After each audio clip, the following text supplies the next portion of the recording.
new free di pimpang mitwa yang dari bun sang di sece hang lain dah di kata lain thử và rim cho kana bun sang di gara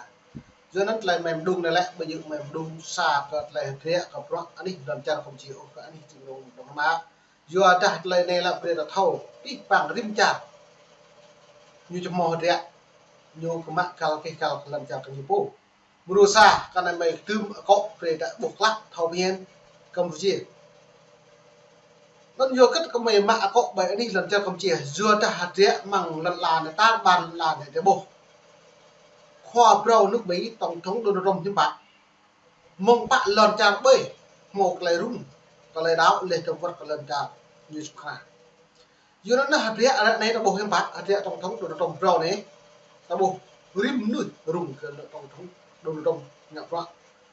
xin phải như bạn nhủ đi pro tạo mình như cả đi tôi đi pro xin bạn dùng kiêng cái nào pro rồi ta lấy lần chàng bơi tôi cha đi như không bực họ bắt lệ lần chàng như nó từ đây như bắt lệ lần chàng như nó một lại rung răng lên lần chàng bơi một lại quay bờ ra hàng lại tranh chấp dần bẻ lên thổ lên trường lần chàng là chịu cảm rồi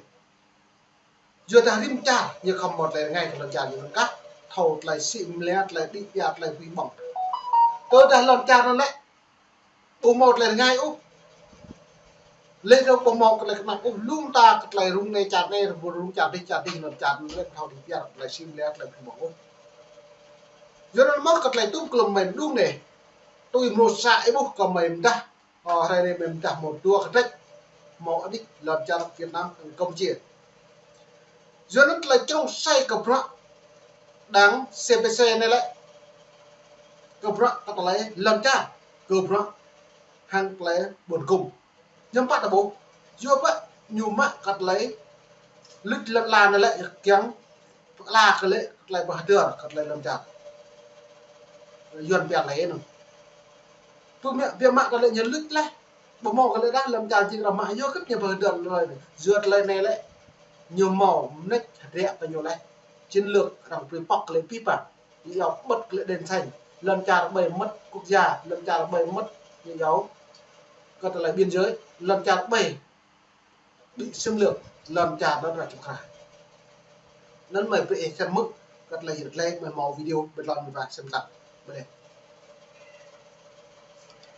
chính quyền Phnom Penh bất ngờ cấp phép tổ chức lễ kỷ niệm 75 năm ngày Pháp trao trả miền Nam cho Việt Nam. Một buổi lễ nghe qua tưởng chỉ là hoạt động lịch sử, nhưng thực chất lại chứa đựng nhiều ẩn ý chính trị khó đoán. Người ta đặt câu hỏi vì sao một quốc gia lại muốn tưởng niệm ngày được cho là mất đi lãnh thổ của chính mình. Họ đang gửi gắm điều gì phía sau tấm màn lễ kỷ niệm? Mà liệu thông điệp ấy có nhắm đến Việt Nam hay chỉ là lời trấn an một nhóm dân tộc chủ nghĩa trong nước? Dư luận Việt Nam, khu vực và cả giới quan sát quốc tế đều cho rằng đây có thể là một phép thử nhằm đo phản ứng của Hà Nội. Nếu quả thật là như vậy, Campuchia đang đi một nước cờ mạo hiểm, khơi lại vấn đề nhạy cảm giữa hai nước láng giềng vốn từng trải qua không ít thăng trầm lịch sử. Và câu hỏi được đặt ra là Việt Nam sẽ ứng xử ra sao?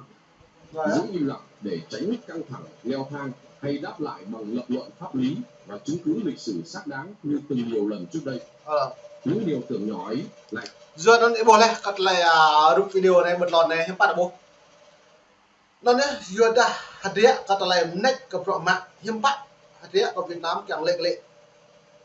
sao mà tôi đã bố này cầm chia nhiều công khai những mông đọc giờ đã nhiều mạng cắt lại hạt rẽ cắt lại nhiều lít lần chả lít quẻ tôi đã đây lại của mày không nên là về phòng như pro này mong lâu đi cắt lại cụ đi chẳng Việt Nam hơi việc lệ làm chặt được bởi anh đi Sài Gòn lên tầng Cà Mau lên tầng Phú Quốc nên lại làm chặt Campuchia với cỡ Việt Nam nhưng ba nhớ bổ nó như lệ Campuchia bảo hiểm như là có là bảo hiểm có là cái từng hàng front hàng bù gạo thế này nhưng ngã công khai lại đặt nó như giàu nước cờ pháp lý nó là nước cờ pháp lý đấy là hàng cả nhưng bạn bố chỉ Campuchia hàng cả thứ đây như nào lại gần phố Việt Nam nhưng bạn như càng một cái tuy mình như một cái hàng pháp lý này chưa đặt Việt Nam lại như vừa hàng lấy xâm lược đang buộc lại đá đâu còn này nó mong lâu đi Campuchia như bộ ta ô trục thôn này hiếm bạn như ta bố nhầm đạt cái lệ như mạc lấy rồi lấy lứt lần là lên trong những ngạc thật lấy từ bỏ tường chinh như ngạc lại vào tường là chinh chẳng mạc lệ làm chắc chỉ năm chiến lược Việt Nam là những bạn nhầm mình nhầm mong lần trả ca ô lễu xa Campuchia vật Lào chẳng vật bạc lên quay mạc lệ được quay cả anh đi miền Bắc tỉnh Mương Nhé anh đi tỉnh Thư Xuyên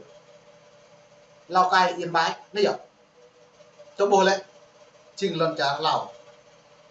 nó phải đặt thâu biết bằng thôn đưa bố được lúc lâu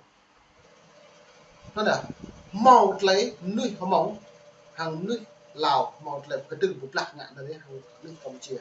do nó nước lại ur rau lên tướng màu lại riêng màu lạc ngạn này nhá có như vậy khóa họ mỏng như áo vàng bào do cái lời quay nó mất nó nên lại plá này lại là buộc tôi hơn đáng cộng sản Việt Nam lại nhiều một lần ở nhiều thì đã không mong nhiều màu mạng lên lần này như bạn Việt Nam bính miền Bắc quay nhiệt độ lần miền Bắc lần Hà Nội lần cửa không mong cứ do mưa nhô trục xuất cự thì cự định vào cái đường đi thì chạm thì chẳng nhô được hộ nhô là mong anh đi như giáo mong đi mong nhô lại mong đi như dọc Bắc Kinh nhô là thuộc dân tộc thiểu số cả đi Bắc Kinh hàng người Trung Quốc cho nên lại cặp xem group nhiều Trung Quốc tập hoặc xem group cái đảng Cộng sản Việt Nam đó đấy cho nên hai này Trung Quốc lại nhiều càng mạc lệ lại châu cái nhú nhưng bao giờ lại người Việt Nam chỉ dạo nhiều dạo Bắc Kinh thứ hai nghe được nó hai này một cái trứng hàng Trung Quốc đào hàng sao Trường Sa vô cái nhiều khi tổng nhu hàng chín dòng trời học loại bị mai như này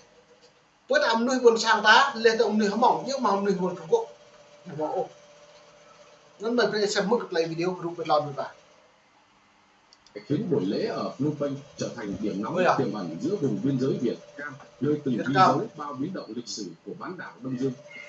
Bán đảo Đông Dương buổi lễ được tổ chức ngày 9 tháng 6 tại thủ đô Phnom Penh, quy mô tối đa chỉ 300 người, diễn ra trong 4 tiếng với hàng loạt quy định nghiêm ngặt, không được phát biểu mang yếu tố chính trị, không được kích động hận thù, không được nhắc đến hoàng gia, tuyệt đối tránh mọi lời lẽ ảnh hưởng đến quan hệ hai nước.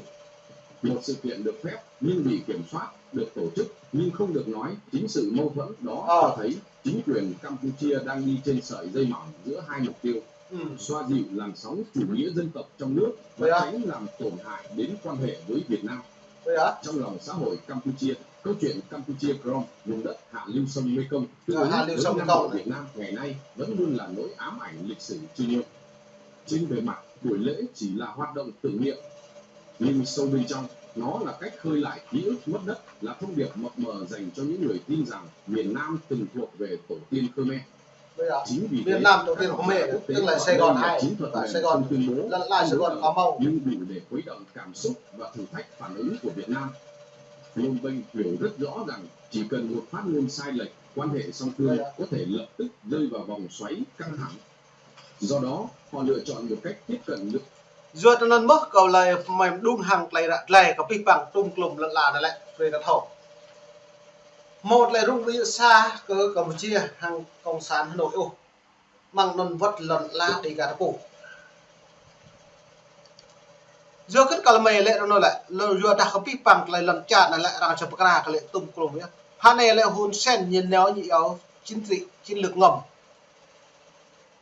tôi hàng đã bổ như lệ néo hàng chiến lược ngầm lại đã bổ pre cả lệ đã cái lệ bờ đã về cả ta bờ đã về các tháp cũng nhiều nữa neo hàng lại đập nắng được xong á do kết Hun Sen Humanet đang xem xe như nào lần nhiều neo cho nó như thâu lấy lần chặt cái nhiều nó lại do đã neo hàng lại ổn tụ bộ càng neo lại lăng ngạn này thì